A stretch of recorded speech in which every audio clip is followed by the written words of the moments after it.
launch escape system was designed to be able to abort missions by pulling the command module, the crew cabin, away from the launch vehicle in an emergency, such as a pad fire before launch, a guidance failure, or a launch failure likely to lead to an imminent explosion. After that, Skip, from 1966 to 1991, went back and forth between the launch facilities with the Houston team and the Johnson Space Center, and also in the Florida Kennedy Space Center.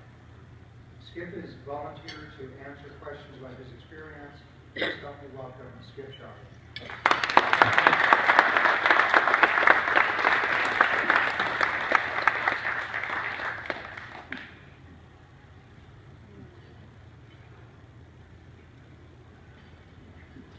And Skip is a die-hard Lobo basketball fan.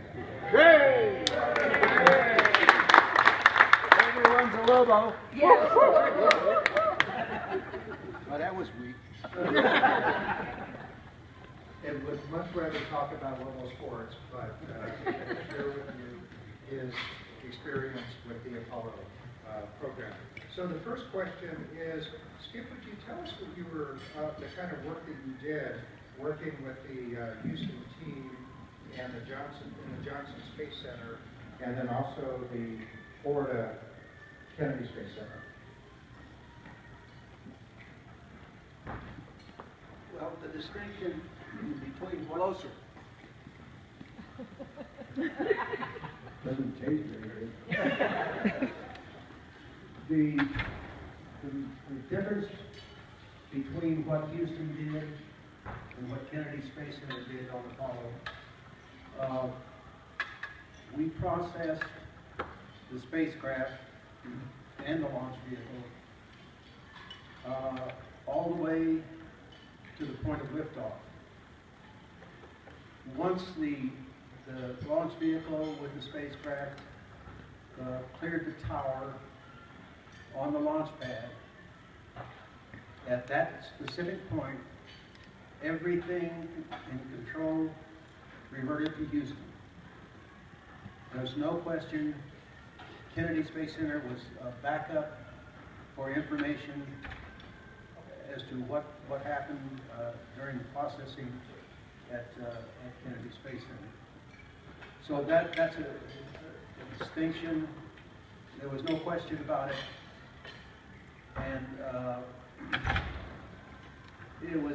it didn't become really crystal clear to me what Houston did until Apollo 13. And Kennedy Space Center being a backup for information to supply to Houston as to what happened and to help them figure out where do we go from here.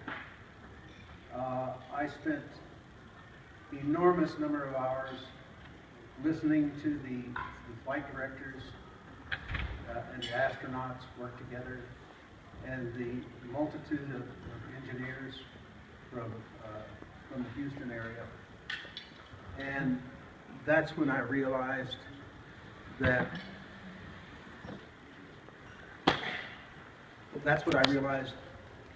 what Houston really did. And I was in awe, absolute awe. There was no question in my mind that crew on Apollo 13 was going to get them back. And that was amazing. Anyway, did that answer the question? I think so. Yes. Any more?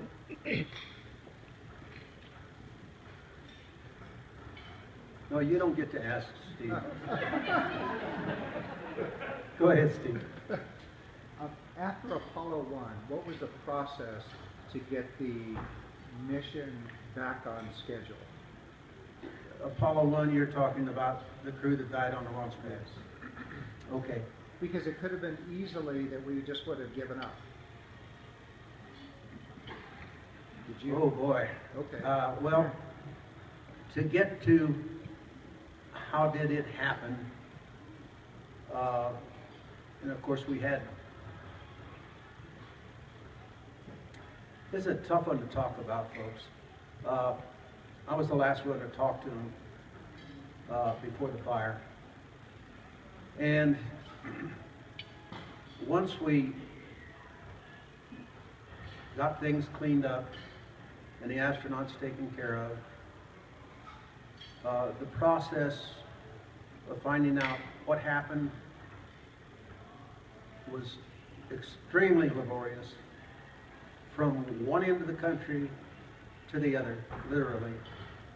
Every contractor that worked on that spacecraft was under scrutiny and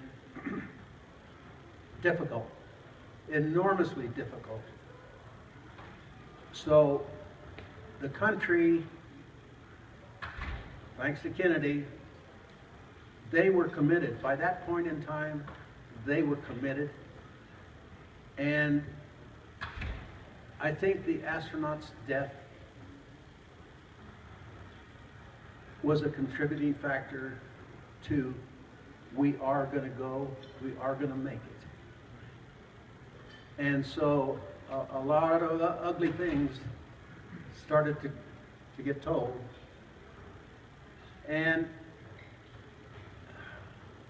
a long story short, what they found was the scheduled pressure at the Rockwell, in those days North American facility, the schedule pressure was so great that they wound up skipping things, turning ahead, anything to meet the schedule. That was the culprit, the God Almighty schedule.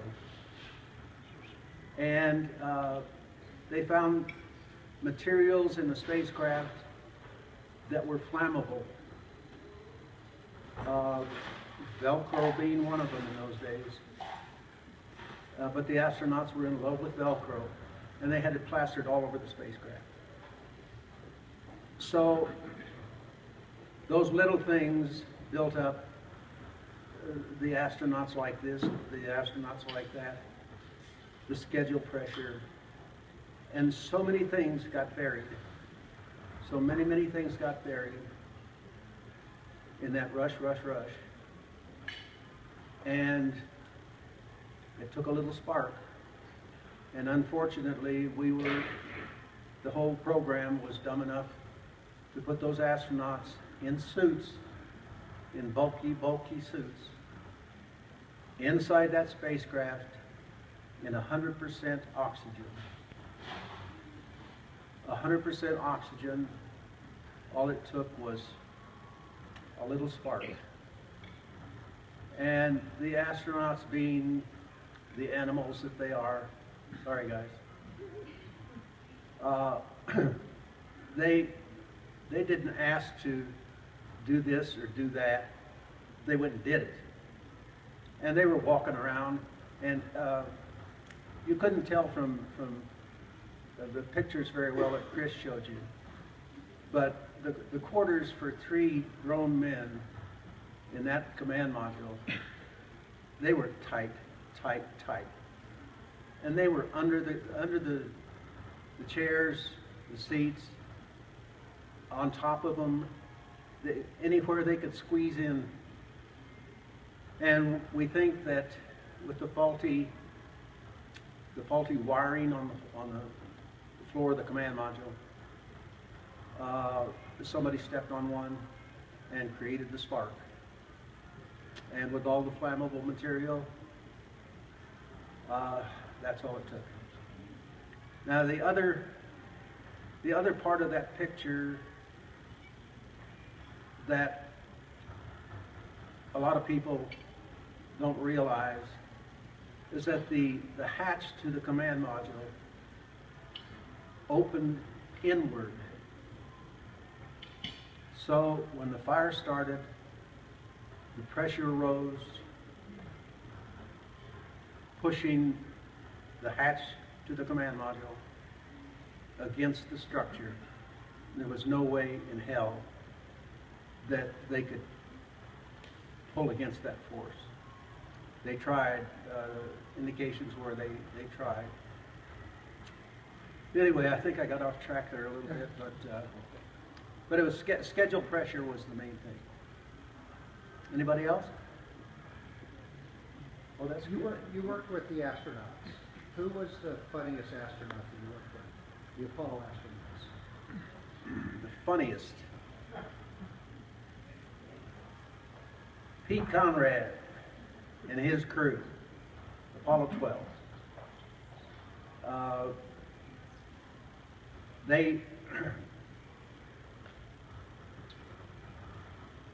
They said things and did things that made the rest of the astronauts look like pure gentlemen.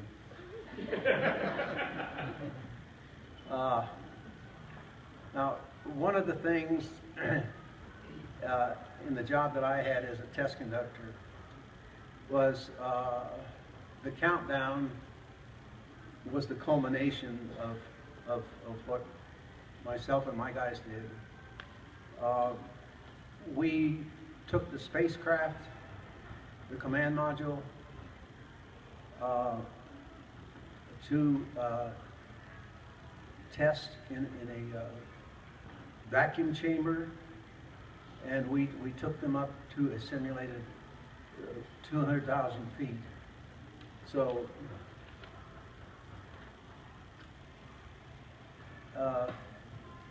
anyway, and in their suits, in difficult situation, if something happens, their lives are in my hands, you know. And I didn't like that pressure at all, because each spacecraft, the prime, the backup crews, we took them all there, and not only the command module, but the lunar module went to altitude in those chambers. Enormous things. But they proved themselves. A lot of things were found during the altitude chamber test. And then the next big step is going to the launch pad, and you run through a series of tests at the launch pad, by the spacecraft by itself. When that was proven good, then you did a joint test with that truck below you. And so it was a series of detailed testing that we put the astronauts through, and the hardware itself. My job was to make sure that the testing was done according to